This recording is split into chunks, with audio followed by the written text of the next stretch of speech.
Finally दोस्तों हम लोग पहुंच चुके हैं आनंद जी गर्ग सर के ऑफिस में और यहाँ पर बैठक है आज, क्योंकि जो बागेश्वर धाम सरकार धीरेन्द्र शास्त्री जी हैं वो 2, 3, 4 को 12 पधार रहे हैं, तो उसी के लिए यहाँ पर बैठक का आयोजन किया गया है कार्यकर्ताओं के लिए। तो आप जल्दी से चैनल को सब्सक्राइब कर ले, बेल आइकन को प्रेस कर ले, क्योंकि हम लोग आपके लिए स्पेशल वीडियोज़ लाते रहते हैं।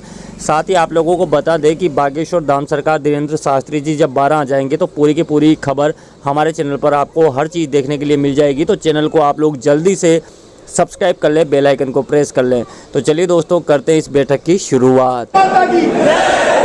आप सबको विदित होगा आगामी 2, 3, 4 तारीख को बागेश्वर हनुमान जी महाराज का कार्यक्रम 12 की धरती पर है। धीरेन्द्र जी शास्त्री पधार रहे हैं, इसके निमित्त ही हम सब कार्यकर्ताओं को यहाँ पर बुलाया है। उस कार्यक्रम को लेकर हम सब यहाँ पर चर्चा करने के लिए, उस कार्यक्रमों को भव्य बनाने के लिए, उस कार्यक्रम को सुंदर बनाने के लिए हम सब यहाँ पर एकत्र आए हैं। उसी कड़ी में मंच पर विराजमान अधिकारीगण, प्रदेश कार्य समिति सदस्य संजीवनी भारद्वाज से मैं निवेदन करूंगा कि वो इस विषय को एक बार संपूर्ण कार्यकर्ताओं के सामने रखें, ताकि उस कार्यकर्ता की भव्यता और सुंदरता किस प्रकार से बन सकती है और हम सब कार्यकर्ताओं का वहाँ पर क्या दायित्व रहेगा, इसके बारे में एक बार संजीव जी भाई साहब आपको विस्तृत जानकारी दें। आज के कार्यक्रम में उपस्थित हमारे इस यात्रा के जो रथ यात्रा अपने कलश यात्रा है, कलश यात्रा के हमारे संयोजक आदरणीय नागरिक बैंक के पूर्व चेयरमैन सम्माननीय नारायण जी हल्दिया, भारतीय जनता पार्टी के जिला उपाध्यक्ष संजय जी झाम, हमारे भारतीय जनता पार्टी के जिले के महामंत्री रहे सम्माननीय भीम जी चौधरी, उपाध्यक्ष रहे राजेंद्र जी राठौड़, युवा मोर्चा के हमारे जिलाध्यक्ष रोहित जी नागर, जिला महामंत्री गोविंद जी, सम्मानित मंच और उपस्थित भारतीय जनता युवा मोर्चा के कार्यकर्ता बंधुओं, माताओं, बहनों, जैसा कि विदित है आप सब लोग आगामी 2, 3, 4 को भारतवर्ष के जो हमारे बागेश्वर धाम के संत हैं, विश्वविख्यात संत धीरेन्द्र जी शास्त्री, उनका 12 में आगमन हो रहा है और एक भव्य हनुमान कथा और दिव्य दरबार का यहाँ आयोजन होने जा रहा है।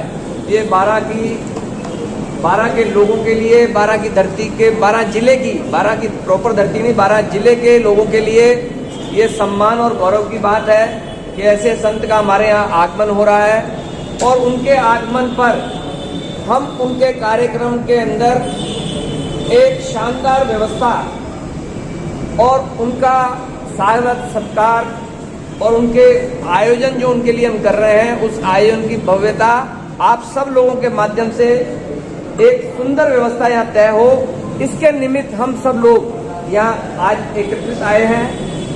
बंधुओं, आगामी 2 तारीख को जो कलश यात्रा 12 में निकलेगी, वो एक ऐतिहासिक कलश यात्रा 12 में होने जा रही है। न भूतो न भविष्य की ऐसी कलश यात्रा आप सभी लोगों को उसकी भव्यता को, उसकी सुंदरता को, उसकी व्यवस्था को एक सुचारू रूप से बनाना है। उसके निमित्त हम सब लोग यहाँ एकत्रित हुए हैं और उस कार्यक्रम को, चूंकि वो माता और बहनों से संबंधित कार्यक्रम है, इसके लिए हम सभी लोगों को एक जिम्मेदार व्यक्ति, एक नागरिक, एक बेटा, एक भाई, ये होने की भूमिका वहां अदा करनी है।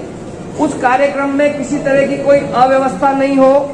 उस कार्यक्रम में हम क्या कर सकते हैं, उसकी सुंदरता के लिए, उसकी सुरक्षा के लिए, उसमें पड़ने वाले किसी तरह के व्यवधान को कैसे रोका जा सके, जो कभी छोटा मोटा बनता है, वो सब सूक्ष्म बातें भी आप लोगों के बीच में यहाँ माननीय हमारे जो इस सारी व्यवस्था को देख रहे हैं संजय जी झाम, वो आप लोगों के समक्ष रखेंगे, आपके सुझाव भी लेंगे और उसके साथ साथ उस सुरक्षा व्यवस्था के लिए आप लोगों की भूमिका आप लोगों के सुझावों से तय होगी।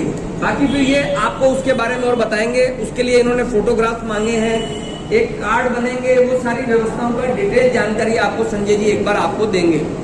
मेरा ये आप सब लोगों से विनम्र अनुरोध है कि इस कार्यक्रम की जो भी रूपरेखा यहाँ पर बने, उस रूपरेखा के बाद जिम्मेदारी पूर्वक हमारे जो व्यवस्था बनेगी उसके अंदर एक वाहिनियां बनेगी। उन वाहिनियों के अंदर एक 25-25, 20-20 लोग जो भी व्यवस्था तय करेंगे वो बनेंगे। उनके अंदर दंड के साथ की व्यवस्था होगी। आगे पीछे की जो वाहिनी बनेगी उसकी सुरक्षा की व्यवस्था होगी। उसकी डिटेल जानकारी संजय जी आपको देंगे यहाँ, और राजेंद्र जी राठौड़। मेरा आप सब लोगों से विनम्र निवेदन है, चूंकि मेरे कोटा के अंदर अभी आज बैठक है, मैं और भीम जी चौधरी हम दोनों को वहाँ 2 बजे बैठक है, जाना है।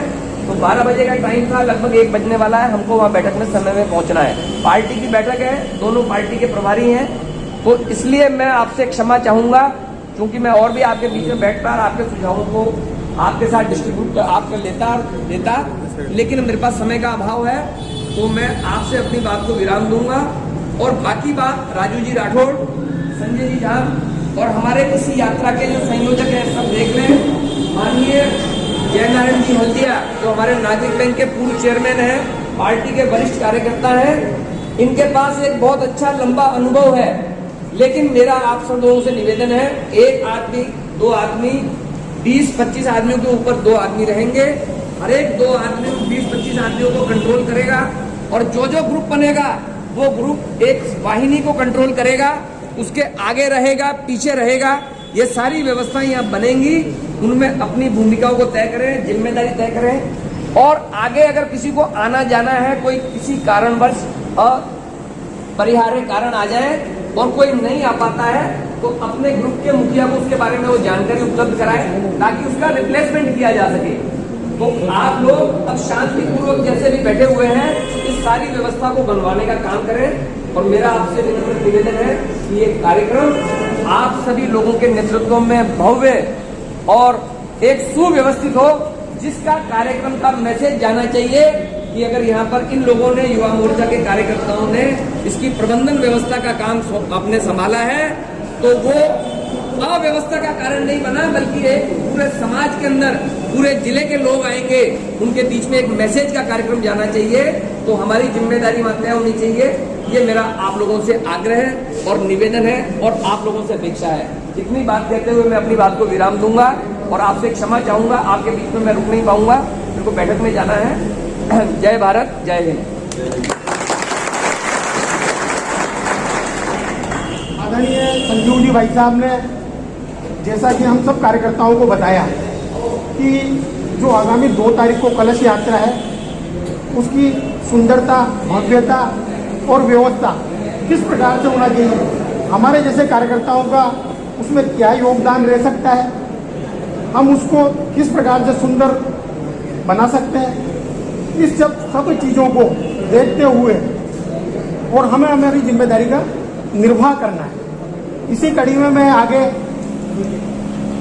भारतीय जनता पार्टी के पूर्व जिला महामंत्री सम्माननीय भीम जी चौधरी से निवेदन करूंगा कि वो कार्यकर्ताओं का मार्गदर्शन करें। और उपस्थित सभी युवा साथियों, जैसा संजीव जी ने बताया है कि 2, 3, 4 सितंबर को बागेश्वर धाम के पीठाधीश्वर आदरणीय धीरेन्द्र जी शास्त्री, जो अपने आप में एक नाम वर्तमान में विश्वविख्यात है, भारत में ही नहीं अभी तो पूरे विश्व में उनका डंका बज रहा है, और वर्तमान में जो भीड़ उनके कार्यक्रमों में आ रही है, ऐसी भीड़ कहीं देखने बड़ी मिलती, कथाएं बहुत होती है, भगवान की कथाओं का चित्रण होता है, उनका वाचन होता है, लेकिन धीरेन्द्र जी शास्त्री जो सनातन हिंदू धर्म की बात करते हैं और वर्तमान की जो परिस्थितियों में हिंदू जो एकजुटता दिखा रहा है, वो हमारे लिए सौभाग्य की बात है कि 12 जैसी एक छोटी जगह पर उनका आना हमारे लिए एक सौभाग्य का विषय है, गौरव का विषय है कि वो बड़े स्थान पर आते तो मानते, जैसे राजस्थान में जयपुर में आते, कोटा में आते या संभाग स्तर पर आते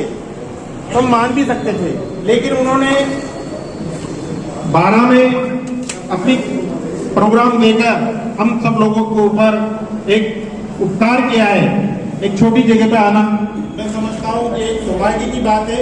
और उसके लिए यहाँ के लोगों ने भरसक प्रयास किया है। आनंद जी इसके भागीरथी बने हैं और उनकी जो टीम लगी हुई थी वो निरंतर प्रयास करती रही। कई बार वो उनके कार्यक्रमों में गई है और आनंद जी स्वयं 3 बार उनके कार्यक्रम में होकर आए हैं, तब जाकर ये प्रोग्राम अपन को मिला है। तो मेरा आप सब लोगों से निवेदन है कि 12 के जो नगर के और 12 जिले के जो संपूर्ण कार्यकर्ता यहाँ आए हैं, हम सब लोग जिम्मेदार कार्यकर्ता हैं। हम सबकी जिम्मेदारी बनती है इस कार्यक्रम को भव्य कैसे बनाएं।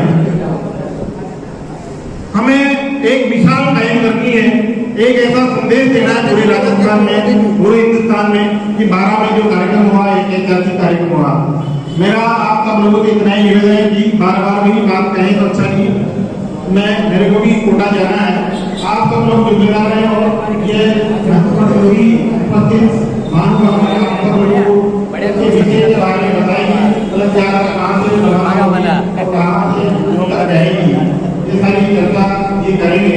मेरा तो तुम्हें एक बार आप सब लोगों से निवेदन है कि अपन इस कार्यक्रम को कैसे भव्य बनाएं और कैसे व्यापक बनाएं, इसके बारे में विचार करें और ज्यादा से ज्यादा जिम्मेदार लोगों को जोड़ें। इतना ही निवेदन है। जय हिंद, जय भारत।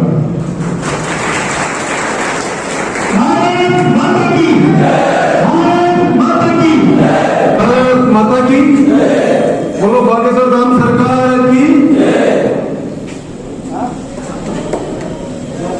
आज बड़ा ही सौभाग्य का दिन है कि हमारे 12 में बागेश्वर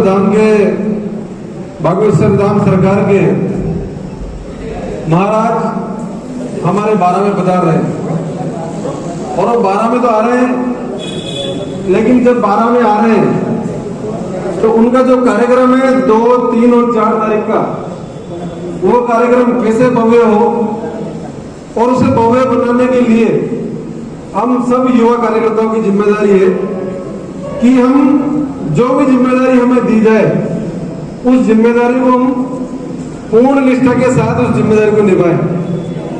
ऐसा नहीं है कि हमें बोला गया कि आपको यहाँ खड़ा रहना है, हम वहां से इधर उधर घूम रहे हैं। कलश यात्रा की और वहां की जो पांडाल की जो जिम्मेदारी है वो सब हम कार्यकर्ताओं की जिम्मेदारी है। कथा भी हमें सुननी है, लेकिन उसके साथ साथ हमें इस 3 दिन के कार्यक्रम की जो जिम्मेदारी हमें मिलेगी उस जिम्मेदारी को पूर्ण निष्ठा के साथ निभाने की जिम्मेदारी हमारी है।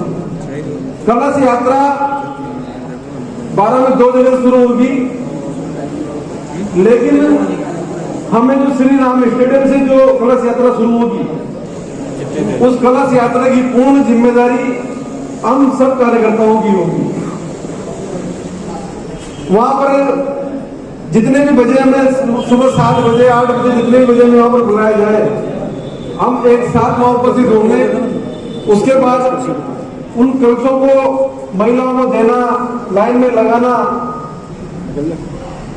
जो कार्यकर्ता के पास इस गले में कार्ड होगा, हाथ में दंड होगा, वही कार्यकर्ता उस महीने में चल सकेगा, वही कार्यकर्ता उस व्यवस्था को देख सकेगा। तो मेरा इतना ही सा आग्रह आप सब कार्यकर्ताओं से कि महत्वपूर्ण जिम्मेदारी हम सबको मिली है।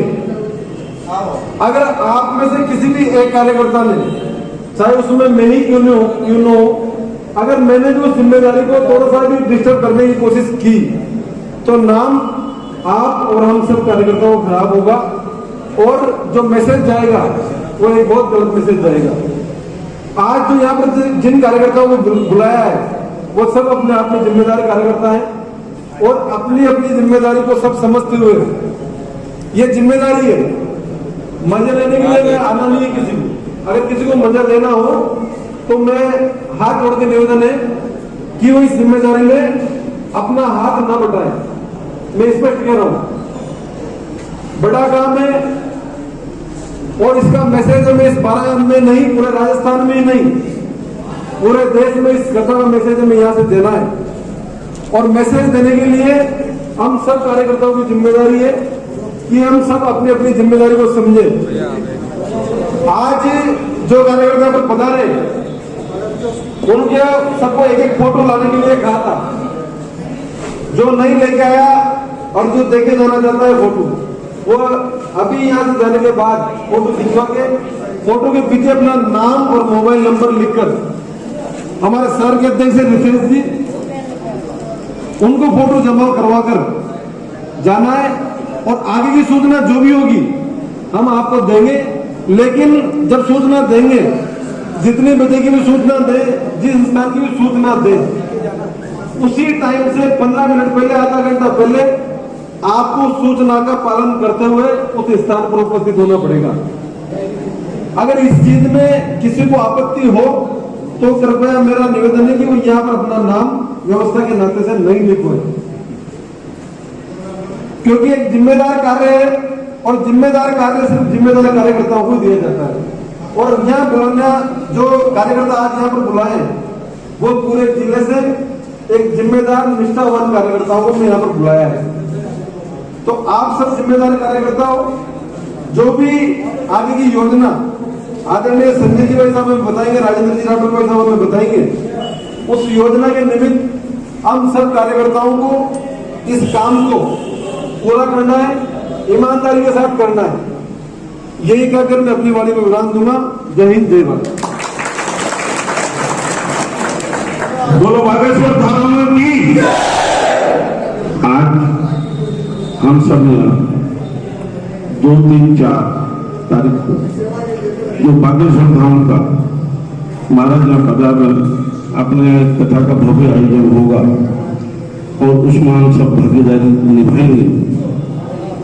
उस कार्यक्रम को कितना और कैसे भव्य से भव्यता की ओर जावे, केवल भारत जिला ही नहीं देखेगा, केवल भारत देश ही नहीं देखेगा। आपके यहाँ का जो 12 में जो उत्सव होगा, जो कथा होगी, जो अपनी जो जिम्मेदारियां रहेंगी, अपनी कार्य कुशलता को भी पूरा विश्व देखेगा। हम यहाँ आज कलश यात्रा को लेकर के और चर्चा करेंगे। जो भी हमारी योजनाएं बनी है, जो भी संजय जी वगैरह ने जो भी योजनाएं बनाई, उसके अनुरूप अनुशासित तरीके से अपन सब युवा मोर्चा के कार्यकर्ता जिस राजनीतिक मंच से अपन काम करते हैं, वहां भी पूरा का पूरा काम अपन अनुशासित तरीके से करते हैं।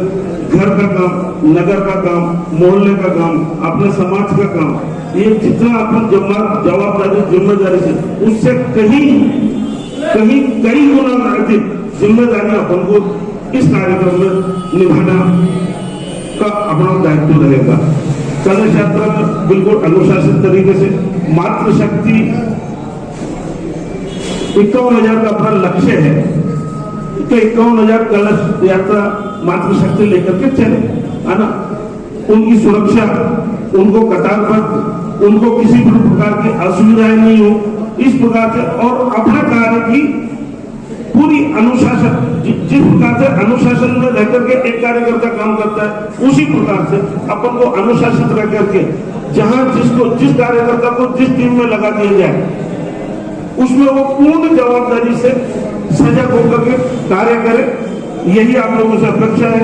आप लोगों के जो भी सुझाव होंगे, अभी संजय जी आपको पूरे कार्यक्रम की विवेचना बता देंगे, तब अपन को कैसे कार्यक्रम करना है, कैसे वहां से वो करना है। मातृशक्ति कलश की अपनी क्या व्यवस्थाएं रहेगी, कितने काउंटर रहेंगे, किस काउंटर पर कौन कार्यकर्ता रहेगा, उसका नेतृत्व कौन करेगा, इस प्रकार से सब टीम बना दी जाएगी। 20 आदमी की, 25 आदमी की, जो भी हमारे से व्यवस्था है। जिस कार्यकर्ता को जिस टीम में जिस काउंटर पे जवाबदारी जिम्मेदारी सौंप दी जाए, वो सजगता से उसी काउंटर पर अपना निर्वहन और अपना काम करे। पूरे मार्ग में जैसे ही अपना जहां से भी श्री राम स्टेडियम से या हाट सेक्टर के मैदान से जहां से भी, तो सुरक्षा की भी पूरी व्यवस्था है। आवारा पशुओं से भी किसी भी प्रकार की अगर मान लीजिए पंक्ति टूटती है, पंक्तियां को समुचित चले, इस प्रकार से अपन को सारी की सारी व्यवस्थाएं देखते हुए और कार्य करना है। ये बात करके मैं अपनी वाणी को विराम देता हूँ। जय भारत, जय हिंद। बागेश्वर धाम सरकार पंडित वीरेंद्र कृष्ण शास्त्री जी हमारे बीच में उपस्थित होने वाले हैं। 2, 3 और 4 सितंबर को उनकी कथा रहेगी। 2 तारीख को शोभा यात्रा रहेगी। उसकी शोभा यात्रा की जिम्मेदारी हमको मिली है। तो शोभा यात्रा किस तरह से हम भव्य बना सकते हैं, उसके लिए हम यहाँ बैठक करेंगे। हम सबने पूरे जिले भर से कार्यकर्ताओं को, यहाँ जिम्मेदार कार्यकर्ताओं को यहाँ बुलाया है। तो एक बार जो 12 साल से कितने कार्यकर्ता यहाँ जो 12 साल जो अपना हाथ खड़ा कर देंगे।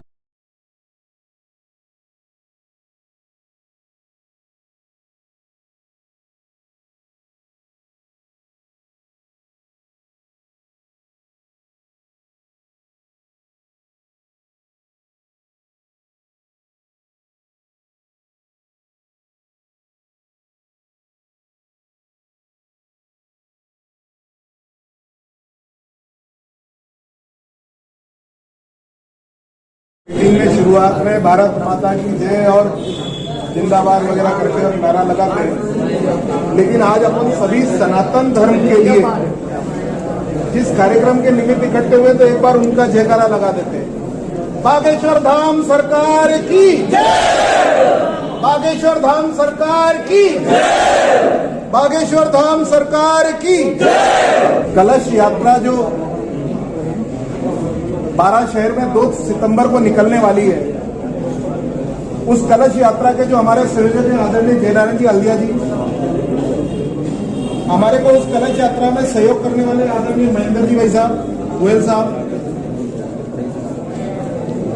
इस बैठक के लिए आप सबको आमंत्रित करने वाले हमारे युवा मोर्चा के जिलाध्यक्ष भाई रोहित जी, रितेश जी, जिले के महामंत्री गोविंद जी,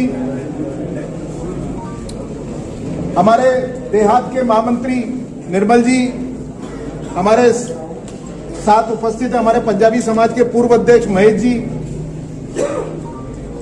और युवा कार्यकर्ता साथियों। किसी भी कार्यक्रम का सफल संचालन, चाहे घर में भी कोई कार्यक्रम होता है तो माता पिता जो होते हैं वो बड़े बुजुर्ग होते हैं, अपन उनको ज्यादा जिम्मेदारी नहीं देते, लेकिन उनके निर्देशन में अपन काम करते हैं। तो किसी भी पारिवारिक कार्यक्रम की जिम्मेदारी भी युवाओं के हाथ में होती है घर में। ऐसे ही सनातन धर्म के जो कार्यक्रम हमारे बीच में होने वाला है, उस सब की जिम्मेदारी भी हमारे वरिष्ठ जो 12 में बैठे थे, जो इस पूरे कार्यक्रम का संचालन कर रहे हैं, उन्होंने कहा ये युवाओं के हाथ में देनी है। ये हमारा सौभाग्य है कि हमारे जो बड़े बुजुर्ग हमारे साथ बैठे हैं, वरिष्ठ बैठे हैं, इन्होंने हमें इस योग्य समझा कि युवा मोर्चा का जो हमारा कार्यकर्ता पूरी जिम्मेदारी के साथ, पूरे संयम के साथ, पूरी निष्ठा के साथ जो कार्य दिया जाएगा उसको संपूर्ण करेगा। देखिए क्या होता है, कार्यक्रम तो परिवार में कई प्रकार के, जैसे अपन कार्यक्रम करते हैं 10 लोग बैठ करके विचार करके करते हैं तो कार्यक्रम भव्य हो जाता है। नहीं तो परिवार के 4 लोग मिलकर भी कार्यक्रम कर लेते हैं, कार्यक्रम तो हो जाता है, लेकिन वो एक अव्यवस्थित दिखता है। हम सभी यहां पर इसलिए इकट्ठे हुए हैं ताकि कार्यक्रम व्यवस्थित हो और उसकी गूंज खाली 12 शहर में नहीं, राजस्थान में नहीं, पूरे भारतवर्ष में इस बात का जाए कि आचार्य धीरेन्द्र शास्त्री जी जब 12 में पधारे तो वहां के युवाओं ने जिस उत्साह के साथ व्यवस्थाओं को संभाला, क्योंकि कलश यात्रा में कलश लेके चलने वाली जो महिलाएं हैं वो हमारी माताएं बहनें हैं, और ये हमारा नैतिक दायित्व बनता है कि माताओं बहनों को पूरी सुरक्षा के साथ, पूरी व्यवस्था के साथ हम कार्यक्रम स्थल के प्रारंभ से लेकर के जहां हमारा कार्यक्रम स्थल है धान मंडी तक, वहां तक हम उनको व्यवस्थित पहुंचा सके। ये जिम्मेदारी हम युवाओं की है। कार्यक्रम के लिए, कलश यात्रा के लिए 2 स्थान तय किए गए हैं। 12 शहर की जितने भी महिलाएं, बच्चियां जो भी कलश के लिए आने वाली हैं, उन सबका स्थान श्रीराम स्टेडियम है। 12 के बाहर देहात से जितनी भी महिलाएं और बच्चियां आने वाली हैं, चाहे अटरू से आए, छबड़ा से आए, चिपोड़ो से आए, कोयला मंडल से आए, 12 देहात से आए, अंता से आए, मांगरों से आए, उन सब महिलाओं को खेल संकुल में पहुंचना है। हायर सेकेंडरी का जो फील्ड है वहां पहुंचना है। हमारी जो व्यवस्था है वो श्रीराम स्टेडियम की है। मैं आपको उसके निमित्त ही बुलाया, लेकिन आपको जानकारी दे रहा हूं क्योंकि बाहर से जो कार्यकर्ता हैं उनको ये पता रहना चाहिए कि अगर उनके परिवार की कोई माता बहन आती है तो उनको खेल संकुल पहुंचना है। क्योंकि जो टोकन कटे हैं वो वहां पे टोकन दिखा करके उनको कलश वहीं मिलेगा। मान लीजिए अंता की महिलाएं हमारी या बच्चियां श्रीराम स्टेडियम पहुंचेंगी, अब वो वहां टोकन लेकर के घूमेंगी और उनको कलश नहीं मिलेगा तो ये एक अव्यवस्था दिखेगी। और हमने टोकन इसीलिए करे हैं ताकि किसी को परेशानी नहीं हो। अभी रोहित जी ने आपके सामने वो विषय रख दिया था। हम युवा मोर्चा के 15 कार्यकर्ताओं की मैं एक टोली बनाऊंगा। अभी इन 15 कार्यकर्ताओं के ऊपर नीचे एक कार्यकर्ता के नीचे 20 कार्यकर्ताओं की टोली रहेगी। क्योंकि जो हमारे वरिष्ठ जो हमारे साथ बैठे उन्होंने हमसे युवा मोर्चा के 300 कार्यकर्ताओं की सूची मांगी है। क्योंकि लगभग आप मान के चलिए कि 12 शहर की कलश यात्रा की जो संख्या रहने वाली है 25 से 30 हजार महिलाओं की रहने वाली है। इसलिए 300 कार्यकर्ताओं की इन्होंने हमसे अपेक्षा रखी है। 15 प्रमुख कार्यकर्ता जिनको कि अभी हम तय करेंगे, वो अपने नीचे 20-20 कार्यकर्ताओं की टोली बनाएंगे। जिन लोगों के फोटो और मोबाइल नंबर हमें मिलेंगे उन लोगों को। ऐसा नहीं है कि मैं यहां कलश यात्रा की जिम्मेदारी मेरे ऊपर है, आप संयोजक जी बैठे हैं तो वो है, कोई बड़ा नहीं है यहां। ये जो 15 बनाएंगे ये आपके ऊपर कोई प्रिंसिपल नहीं है कि डंडा लेके खड़े रहेंगे। और जो 20 कार्यकर्ता नीचे काम करेंगे वो ऐसा कुछ भी नहीं समझे। ये एक व्यवस्था है और व्यवस्था बनानी पड़ती है। भाई सबको तो हम फोन नहीं कर सकते ना, तो मुझे किसी को तो जिम्मेदारी देनी पड़ेगी और वो नीचे दूसरों को देंगे। तो ये व्यवस्था का पार्ट है। इसको इस तरीके से मत समझना कि साहब ये हमारे पे पटेल जी बना दिए, वो पटेल जियों का कोई नहीं है। अपन सब हिंदू समाज के लिए, सनातन धर्म के लिए, इस कार्यक्रम के लिए अपन अपना तन और मन लगा रहे। उस योजना के तहत हमने ये विचार किया है कि हम 15 वहां पर श्रीराम स्टेडियम में कलश के लिए स्थान बनाए। अब उसमें ये तय करना चाह रहे हैं, अभी हम डायरियां कलेक्ट होना शुरू हो गई है मेरे पास। लगभग 10,000 से ऊपर तो मेरे पास कूपन जो टोकन कटे हैं वो डायरियां वापस जमा भी हो चुकी है। और आगामी 2 दिन के अंदर, 3 दिन के अंदर हम बाकी सारी भी समेट करके इकट्ठी कर लेंगे। तो उसके बाद हम विचार करके एक टेंट के अंदर, जैसे हमने वार्ड वाइज टोकन काटे, मान लीजिए 1 से लेकर के 8 वार्ड, बड़ा सा एक बैनर लगा करके उस पर लिखवा देंगे। वहां पर उस टेंट का कोई नाम दे सकते हैं, रानी लक्ष्मीबाई टेंट, रानी अहिल्याबाई होलकर टेंट। इस तरीके से हमारे मन में विचार है। कमेटी के साथ बैठेंगे, विचार बना करके हम ये तय करेंगे कि अलग अलग टेंट में, ताकि क्या है अव्यवस्था नहीं फैले। एक साथ 25-30 हजार महिलाओं को आप कलश बांट नहीं सकते। इसलिए अगर ग्रुप बना के अलग अलग कर देंगे तो जिस क्रमांक के जिस टेंट पर जाना है उन महिलाओं को उसी टेंट पर जाकर के कलश मिल जाएगा, तो अव्यवस्था कम फैलेगी। उसी क्रम में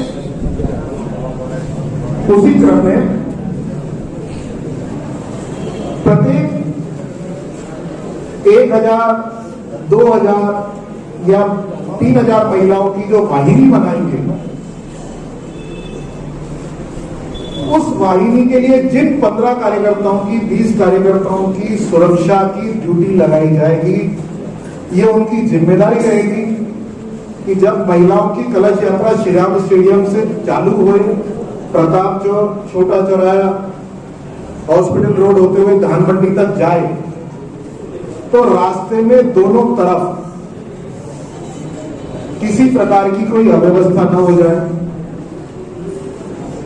आप सब लोग अनुभवी हो, ऐसा नहीं है कि आप लोग पहली बार कोई व्यवस्था करोगे।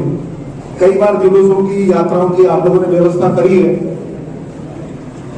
और ये सिर्फ इसलिए करा जा रहा है ताकि महिलाएं जब कलश लेके चले तो किसी प्रकार का कोई गाय, कोई सुअर, कोई कुत्ता बीच में घुस करके एकदम से अव्यवस्था फैला करके और भगदड़ सी नहीं मचे। ये हमारी जिम्मेदारी कि हमारी माताएं बहनें बहुत व्यवस्थित ढंग से वहां कथा स्थल तक आराम से पहुंच जाए, और उनको भी लगे कि हमारे पुत्र, हमारे भाई हमारी सुरक्षा के लिए खड़े, और वो निश्चित होकर बेखौफ होकर के उस धर्म कार्य के लिए अपना सहयोग प्रदान कर सके। 15 या 20 की जो टोली होगी, एक एक वाहिनी की जिम्मेदारी दी जाएगी, और उस व्यक्ति के लिए सिर्फ उसका पूरा ब्रह्मांड जो है ना, बस वो वाहिनी होनी चाहिए। जैसे हमें ज्यादातर भारतीय जनता पार्टी की जो मीटिंग होती है उसमें कहा जाता है ना कि जो बूथ का, जिस बूथ का कार्यकर्ता, भैया तू अपने बूथ की चिंता कर, बस बगल वाले बूथ पर क्या हो रहा है, क्या नहीं हो रहा, उसकी चिंता नहीं। ऐसे ही जिन कार्यकर्ताओं को जिस वाहिनी की जिम्मेदारी मिल जाए, वो सिर्फ उस वाहिनी की चिंता करें। रोहित जी ने बहुत स्पष्ट शब्दों में आप सबसे निवेदन कर दिया है, और मैं भी आदरणीय हृदय जी की तरफ से आप सबके हाथ जोड़ के करबद्ध निवेदन कर रहा हूं, जिन कार्यकर्ताओं को व्यवस्था में सहयोग करना हो, वो ही अपना कार्ड बनवाने का कृपा करें। आपने कार्ड बनवा लिया, हमने व्यवस्था लगा दी, और कलश यात्रा के समय आप उपस्थित नहीं हुए, तो हिंदू समाज की बेइज्जती होती है। और मैं नहीं समझता कि आप सब बहुत जिम्मेदार और पढ़े लिखे सब व्यवस्थित लोग हो, इसको खेल ना समझें, क्योंकि ये 12 के लिए बहुत बड़ी उपलब्धि है। अभी तक 51,000 महिलाओं की कलश यात्रा कहीं पर भी नहीं निकली है, और लगभग जैसा हम लोगों के पास अनुमान है, हम ये मान के चल रहे थे कि 3 से 4 लाख संख्या रहने वाली है। लेकिन कल प्रशासनिक अधिकारियों से भी बातचीत हुई, उन्होंने कहा कि आप 3-4 की तैयारी मत करो, आप इसको कम से कम 8 से 10 लाख की व्यवस्था की तैयारी के हिसाब से चलो। तो जो 2 तारीख को कार्यकर्ताओं को जिम्मेदारी दी जा रही है, उनको 3 तारीख की भी व्यवस्था के लिए जिम्मेदारी दी जाएगी। 3 तारीख को आदरणीय धीरेन्द्र जी शास्त्री जी का जो पांडाल में वहां धान मंडी में कार्यक्रम है, वहां जो हनुमत कथा होने वाली है, वहां भी आप लोगों की जिम्मेदारी लगाई जाएगी। 4 तारीख को जो दिव्य दरबार लगेगा सुबह, उसके पश्चात कथा भी होनी है, तो हमें 4 तारीख की भी आप लोगों की जिम्मेदारी रहने वाली है। तो मेरा पुनः आप सबसे हाथ जोड़ के निवेदन है, इसको मजाक में मत लेना। रोहित जी की, मेरी, हमारी तो आप बेइज्जती करा दो, कोई गम नहीं है, लेकिन हिंदू समाज की मत कराना। हमें तो स्वीकार है, लेकिन हिंदू समाज की मत कराना। जिनको समय देना हो, जिम्मेदारी समझते हो, वो उस व्यवस्था के लिए ही अपना फोटो और नाम दें।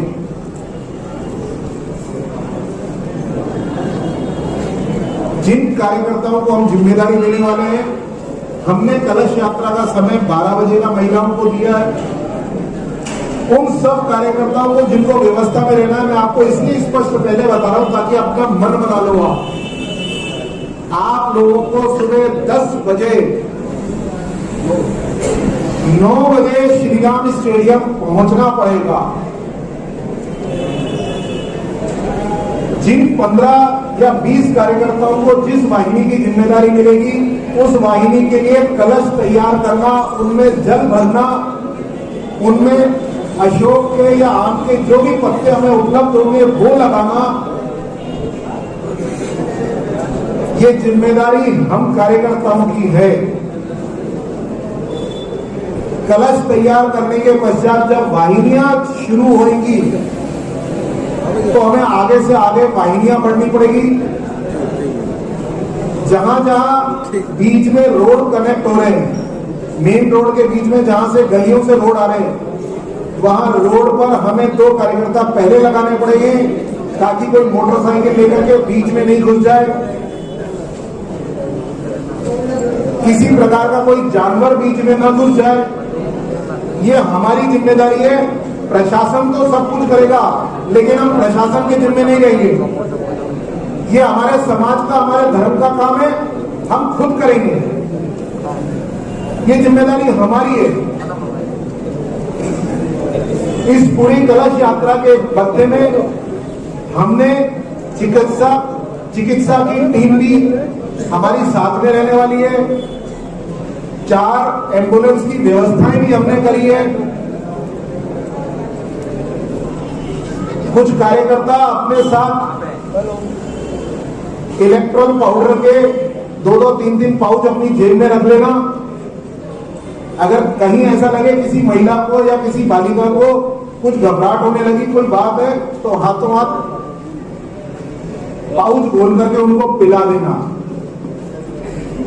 कुछ कार्यकर्ताओं को हम थैलों में नारियल भी देंगे। कलश यात्रा में कई बार देवताओं के भी आशीर्वाद देने आ जाते हैं। अब 25,000, 30,000 की संख्या में अगर हमने एक ठेले पर आगे नारियल रख दिए और एक पे पीछे रख दिए, तो जब तक हम ठेले से नारियल लेके पहुंचेंगे तब तक तो हमारे कुछ जिम्मेदार कार्यकर्ताओं को हम हर वाहिनी में ऐसे 2 लोगों के पास थैले में 3-4 नारियल हर एक के पास, जो एक वाहिनी में कम से कम 2 या 3 लोगों के पास रहने चाहिए। ये भी व्यवस्था रहने वाली है।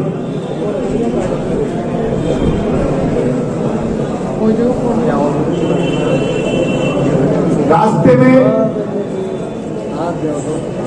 एम्बुलेंस से मैंने आपको बता दी, चिकित्सा की टीम भी रहने वाली है। कुछ हमारे शोभा यात्रा के हिसाब से झांकियां भी चलेंगी। आप में से कोई अगर किसी के पास कोई ऐसा सुझाव हो कि कोई अच्छी भजन मंडली हो और वो सेवा देना चाहे, तो हमें बता देना। शोभा यात्रा जो चलेगी, कलश यात्रा जो चलेगी, उसमें पीछे वो भजन मंडली भजन करती हुई साथ में चल सकती है। जो माताएं बहनें हमारी आएंगी, उनके परिवार के सदस्य, बंधु, बातें मत करो आपस में। मैं आपका ज्यादा समय नहीं लूंगा क्योंकि अब कार्यक्रम बिल्कुल लास्ट है, और अगर आप नहीं सुनोगे ना तो फिर वो बाद में अगले जिस दिन अपना कार्यक्रम है उस दिन अव्यवस्था लगेगी। जो माताएं बहनें आने वाली है उनके परिवार के सदस्य भी होने वाले हैं, साथ में आएंगे उनको लेकर के। तो ऐसा नहीं है कि कलश यात्रा में कलश लेकर के वो तो चले और वो आराम से, उनका भी सहयोग यही रहेगा कि पीछे जो भजन मंडली चलेगी उस भजन मंडली के साथ वो परिवार के जो सदस्य होंगे पुरुष वो जुलूस के रूप में साथ में आ सकते हैं।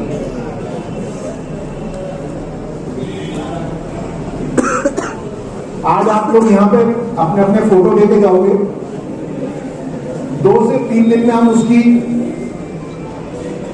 पूरी व्यवस्था बना करके और अलग अलग डिस्ट्रीब्यूट कर देंगे। रोहित जी ने आपको बता दिया, जिस कार्यकर्ता को यहां से फोन जाएगा, जो व्यवस्था में आपको बताएंगे, आपको उसकी जिम्मेदारी का पालन करना है। अब इस पूरी रचना में कोई अच्छा सुझाव हो तो अपने स्थान पे खड़े होकर के शांति से दे दें, लेकिन सुझाव ऐसा दें क्योंकि रचना लगभग बन चुकी है। अब उसमें कोई फेरबदल ज्यादा होने वाला नहीं है क्योंकि दिन ज्यादा दूर नहीं है। हम बस शोभा यात्रा कैसे कुछ और अच्छी हो सकती हो, बताओ ना। कोई व्यवस्था में आपको कमी लगती हो तो ऐसी कोई पर्टिकुलर कोई पॉइंट की बात हो तो आप हमें बताएं, ताकि ये कार्यकर्ता बहुत दूर से आए हुए हैं। जल व्यवस्था या शरबत पिलाना, जो भी उनको उचित लगा, ऐसे स्थान उन लोगों ने तय कर लिए हैं। श्री राम स्टेडियम से जो कलश यात्रा निकलेगी उसके लिए भी उस मार्ग में व्यवस्थाएं बन गई है। गुरुद्वारे वालों ने कहा भाई गुरुद्वारा तक पहुंचेंगे तो हम करेंगे, प्रताप चौक पे व्यवस्था है, आगे बढ़ेंगे तो अपन श्री राम स्टेडियम के बाहर भी है, छोटे चौराहे पे है, प्रताप चौक पर है। लगभग 25 से 30 स्थानों पर जल व्यवस्था के लिए लोगों का हमारे पास सुझाव आ चुका है। अब इसके अलावा कोई सुझाव हो अच्छा सा तो आपस में विचार बातचीत न करके छोट में कर दे, ताकि जल्दी फ्री हो जाए, क्योंकि आप लोगों को भी 2-2.5 घंटे हो गए आए हुए। इस कार्यक्रम को फिर अपन समापन करेंगे। बता दीजिए अगर किसी को कोई सुझाव हो। 2, 3 और 4 ये 3 दिन तक अपने को व्यवस्था में काम करना है, इस सनातन धर्म के लिए, हमारी संस्कृति के लिए, और हमारी जो वैदिक संस्कृति है, सनातन संस्कृति, वो किस प्रकार बची रहे। पंडित धीरेन्द्र शास्त्री जी संपूर्ण विश्व में उसका झंडा बुलंद कर कर जा रहे हैं। तो इसके निमित्त वो जब वो 12 में आएंगे तो उनकी जो शोभा यात्रा कलश यात्रा है 2 तारीख की, उसकी व्यवस्था की जिम्मेदारी हमारी है। और 2, 3 और 4 ये 3 दिन तक ऐसा मन बना हो कि मैं व्यवस्था में दे सकता हूँ, वही अपना खड़ा कर दो भाई, मैं 2, 3 और 4 3 दिन तक व्यवस्था में अपना सहयोग दे सकता हूँ। ऐसा कोई कार्यकर्ता तो नहीं है कि हम यहाँ नाम लिख ले, फोटो ले ले और बाद में फिर वो आए नहीं। बोलो बागेश्वर धाम सरकार की, दोनों हाथ खड़े करो।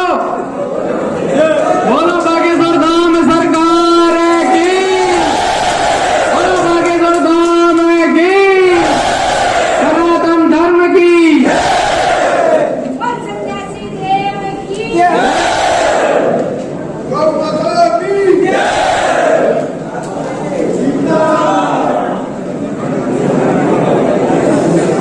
एक बार सभी कार्यकर्ता शांत हो जाएंगे।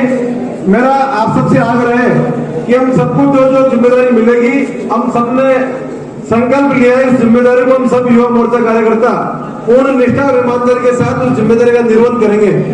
मैं 5 मिनट हमारे पास है, जो भी कार्यकर्ता इस 3 दिन के कार्यक्रम के बारे में जो भी सुझाव जिस भी कार्यकर्ता के मन में हो, वो 5 मिनट में खड़ा होकर 5 मिनट पूरा समय अपने पास, तुरंत एक बिंदु को तुरंत जिस भी कार्यकर्ता के मन में जो भी सुझाव है तुरंत खड़ा होकर बता दे, ताकि सुझाव हम नोट करेंगे। बाद में जो संचालन समिति जो बैठेगी उसमें विचार करेगी, तो निर्णय की वो निर्णय करेगी। अभी 2 सितंबर को जो सनातन धर्म के हमारे जो धीरेन्द्र शास्त्री जी 12 में पधारने वाले हैं, उनके लिए जो कलश यात्रा 2 तारीख को होने वाली है, उस कलश यात्रा के लिए हमने 2 स्थानों का चयन किया है। 12 से बाहर जितने भी देहात की हमारी महिलाएं बहनें आने वाली हैं, उनके लिए हमने हायर सेकेंडरी का फील्ड यानी कि खेल संकुल स्थान तय करा है। 12 शहर से पधारने वाली हमारी सभी माताओं बहनों के लिए हमने श्रीराम स्टेडियम का स्थान तय करा है। दोनों ही जगहों पर कलश यात्रा को व्यवस्थित चलाने के लिए हमने कार्यकर्ताओं की टोली की आज बैठक करी है। अलग अलग व्यवस्थाएं कार्यकर्ताओं को दी जाएगी ताकि किसी प्रकार की अव्यवस्था न होकर के महिलाओं को और बहनों को सुव्यवस्थित ढंग से हम कार्यक्रम स्थल तक पहुंचा सकें। शहर में कलश यात्रा के साथ कुछ झांकियां भी रहने वाली हैं। महिलाओं के लिए कलश निःशुल्क है। जो भी टोकन कटारे हैं उन सबको निःशुल्क वहाँ पर कलश उपलब्ध किया जाएगा और शहर की भव्यता बनाए रखते हुए इस कलश यात्रा को भव्य बनाएं, अधिक से अधिक संख्या में पहुंचे, यही निवेदन है। 12 जिले के सभी सनातन हिंदू धर्म के सभी नौजवान युवा साथियों से मेरा यही निवेदन है कि जो ये कार्यक्रम हमारे 12 जिले में होने जा रहा है 2, 3, 4 तारीख को, इसमें अपनी उपस्थिति देकर कार्यक्रम में भागीदार बने और कार्यक्रम को भव्य बनाएं। और ये कार्यक्रम 12 जिले में हो रहा है। इसको एक राजस्थान का एक पहले कार्यक्रम हमारे 12 जिले में होने जा रहा है, श्री धार्मिक कार्यक्रम, जिसमें श्री बागेश्वर धाम जी यहाँ पर 12 जिले में आ रहे हैं। तो सभी आड़ती के सभी नौजवान साथियों से मेरा आग्रह है कि सभी अधिक से अधिक प्रोत्साहन हिंदू धर्म के सभी धर्मों से मेरा यही निवेदन है कि सभी इस कथा और इस कलश यात्रा एवं दरबार में पहुंचे और अधिक से अधिक संख्या में पधारे। ये हमारा हिंदू धर्म का पहला कार्यक्रम, ऐसा भव्य कार्यक्रम 12 जिले में होने जा रहा है। मैं रोहित नायक सरकार, राष्ट्रीय हिंदू परिषद, राष्ट्रीय प्रदेश उपाध्यक्ष 12। हमारी ये जो 2, 3 और 4 सितंबर का जो बागेश्वर धाम महाराज का जो कार्यक्रम हमें 12 में मिला है, ये सब पूरे जिलेवासियों की, पूरे राजस्थान के लिए सौभाग्य का एक बड़ा कार्यक्रम है। हम सबका सौभाग्य है और इसकी तैयारी में निमित्त आज हम सबने जिले भर के सभी युवा कार्यकर्ताओं की बैठक ली है। जिले भर के सभी युवा कार्यकर्ताओं ने संकल्प लिया है कि 3 दिन के कार्यक्रम में हम अपनी जिम्मेदारी को पूर्ण तरीके से, पूर्ण निष्ठा और ईमानदारी के साथ जिम्मेदारी को निभाएंगे। और ये जो हिंदू धर्म का एक बहुत बड़ा महासंगम 12 में होने जा रहा है, इसको हम पूर्ण सुरक्षा के साथ इसको संपन्न करवाएंगे। भारत माता की जय, बागेश्वर धाम बाबा की जय।